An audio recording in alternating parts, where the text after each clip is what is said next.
Module 9, Mastering the Art of Conversation. Engaging in interesting, memorable small talk is a daunting task for many people. How do you know what to share and when to share it? How do you know what topics to avoid? How do you become an engaging converser?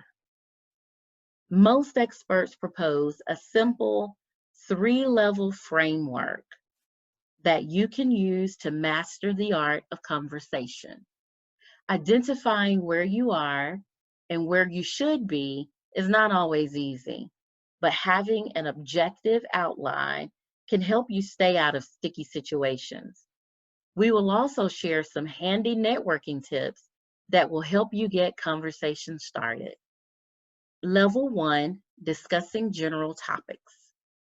At the most basic level, stick to general topics: the weather, sports, non-controversial world events, movies, or books.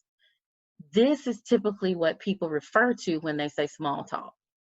At this stage, you'll focus on facts rather than feelings, ideas, and perspectives. Death, religion, and politics are absolute no-nos. The exception is when you know someone has had an illness or death in the family and you wish to express condolences.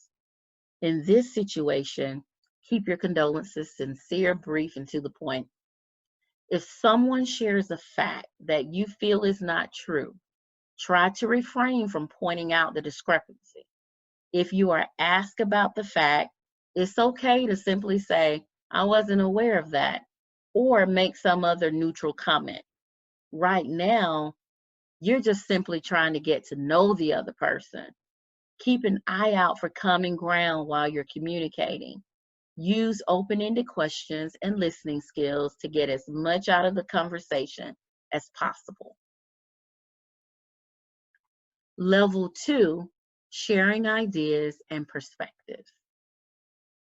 If the first level of communication goes well, the parties should feel comfortable with each other and have identified some common ground.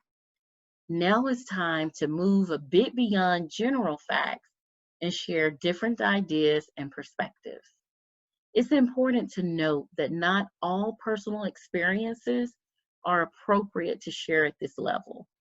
For example, it's fine to share that you like cross-country skiing and went to Europe, but you may not want to share the fact that you took out a personal loan to do so.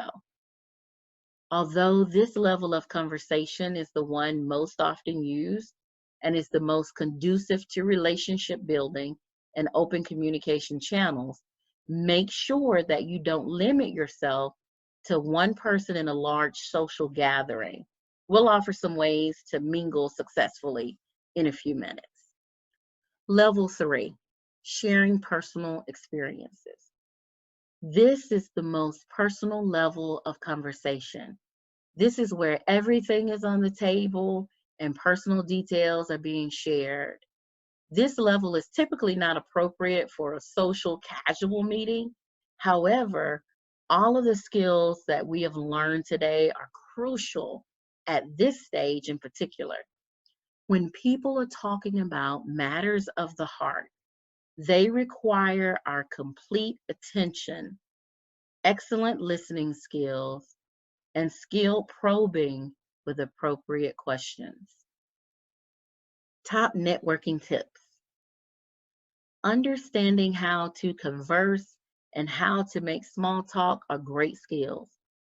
But how do you get to that point? The answer is pretty simple, but far from easy. You walk up, you shake their hand, and you say hello.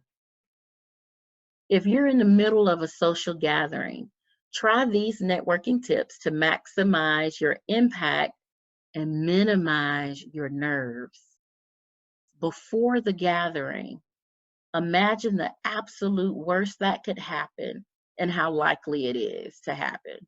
For example, you may fear that people will laugh at you when you try to join their group or introduce yourself. Is that really likely? At most business gatherings, That is very unlikely to happen. Remember that everyone is as nervous as you are, so focus on turning that energy into a positive force. To increase your confidence, prepare a great introduction. The best format is to say your name, your organization or position or title, if appropriate, and something interesting about yourself. Remember when I introduced myself at the beginning of this workshop, I told you my name, I told you where I worked and my position, which was West Georgia Technical College, and that I was a corporate trainer. And then something interesting about myself was that I was a graduate of the University of Georgia and also a huge Georgia football fan.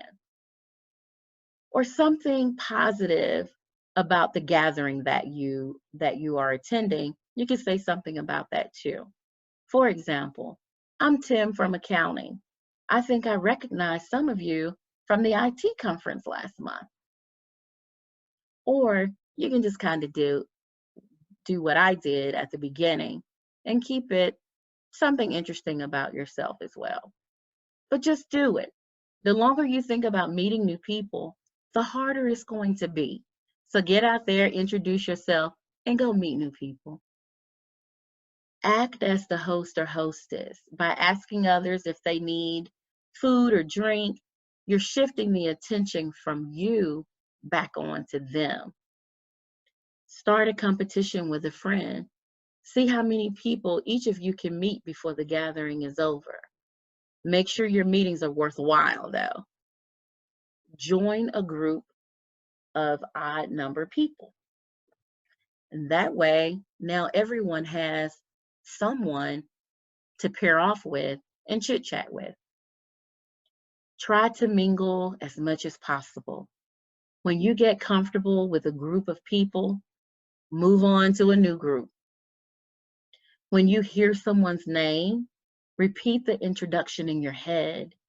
Then when someone new joins the group, introduce them to everyone. Mnemonics are a great way to remember names. Just remember to keep them to yourself. Some examples. Sue. Sue sues people for a living. You meet someone, her name is Amy Pipes. How funny. Amy Pipes is a plumber. So you're using parts of the name to remember that person.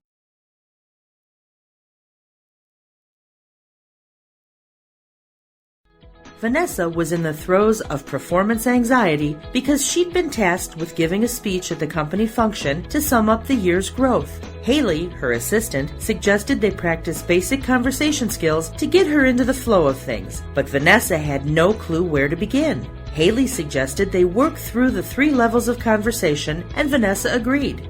They began with the general conversation topics, progressed to sharing ideas and perspectives, and ended on sharing personal experiences. Vanessa breezed through the communication skills and gained enough confidence to practice and perform her speech. She was happy to talk and proud that she didn't make a fool of herself.